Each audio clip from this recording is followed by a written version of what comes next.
오늘의 말씀 이사야서 64장 1절에서 12절까지 말씀입니다. 주님께서 하늘을 가르시고 내려오시면 산들이 주님 앞에서 떨 것입니다. 마치 불이 섭을 사르듯 불이 물을 끓이듯 할 것입니다. 주님의 대적들에게 주님의 이름을 알게 하시고 이방 나라들이 주님 앞에서 떨게 하여 주십시오. 주님께서 친히 내려오셔서 우리들이 예측하지도 못한 놀라운 일을 하셨을 때에 산들이 주님 앞에서 떨었습니다. 이런 일은 예로부터 아무도 들어본 적이 없습니다. 아무도 귀로 듣거나 눈으로 본 적이 없습니다. 주님 말고 어느 신이 자기를 기다리는 자들에게 이렇게 할 수 있겠습니까? 주님께서는 정의를 기쁨으로 실천하는 사람과 주님의 길을 따르는 사람과 주님을 기억하는 사람을 만나 주십시오. 그러나 주님 보십시오. 주님께서 진노하신 것은 우리가 오랫동안 죄를 지었기 때문입니다. 우리가 어찌 구원을 받겠습니까? 우리는 모두 부정한 자와 같고 우리의 모든 의는 더러운 옷과 같습니다.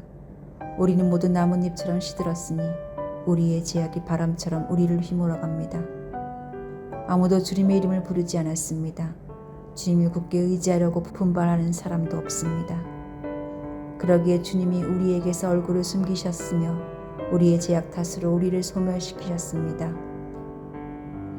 그러나 주님은 우리의 아버지십니다. 우리는 진흙이요 주님은 우리를 빚으신 토기장이십니다. 우리 모두가 주님의 손수 지으신 피조물입니다.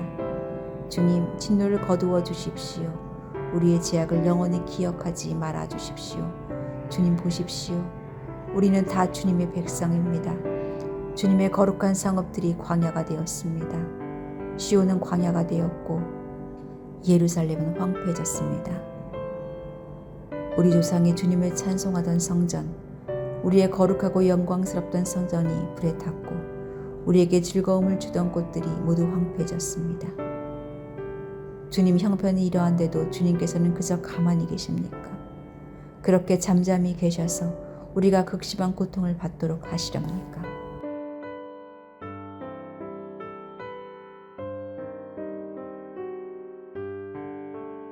재료 자체가 귀하게 여겨지는 것들이 있습니다.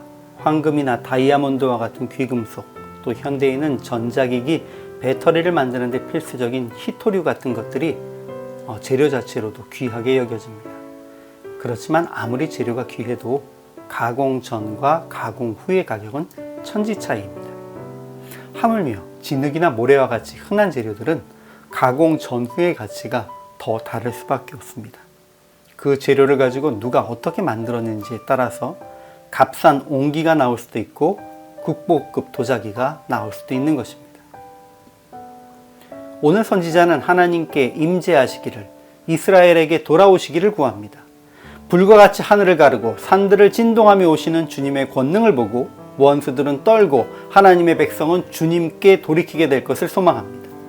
선지자는 이스라엘의 죄악이 바람처럼 자기들을 죄의 길로 몰아간다고 고백합니다.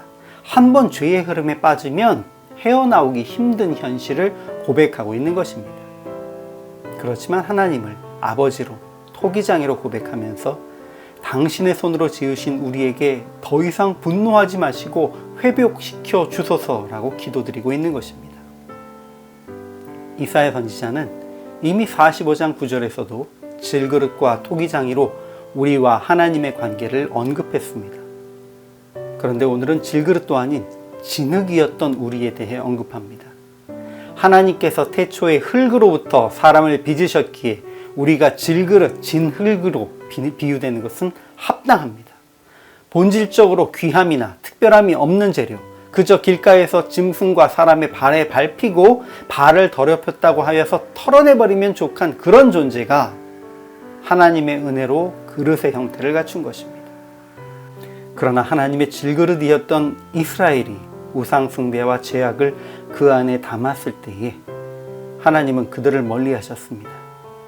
그러나 회개하고 돌아와 주의 말씀, 주의 성령을 담은 존재가 된다면 분명 하나님은 당신의 손으로 지으신 우리를 외면하지 않으실 것입니다. 아무 가치를 갖지 못한 우리를 빚어 당신의 질그릇으로 만들어주신 주님께 다시 한번 감사와 영광을 돌립니다.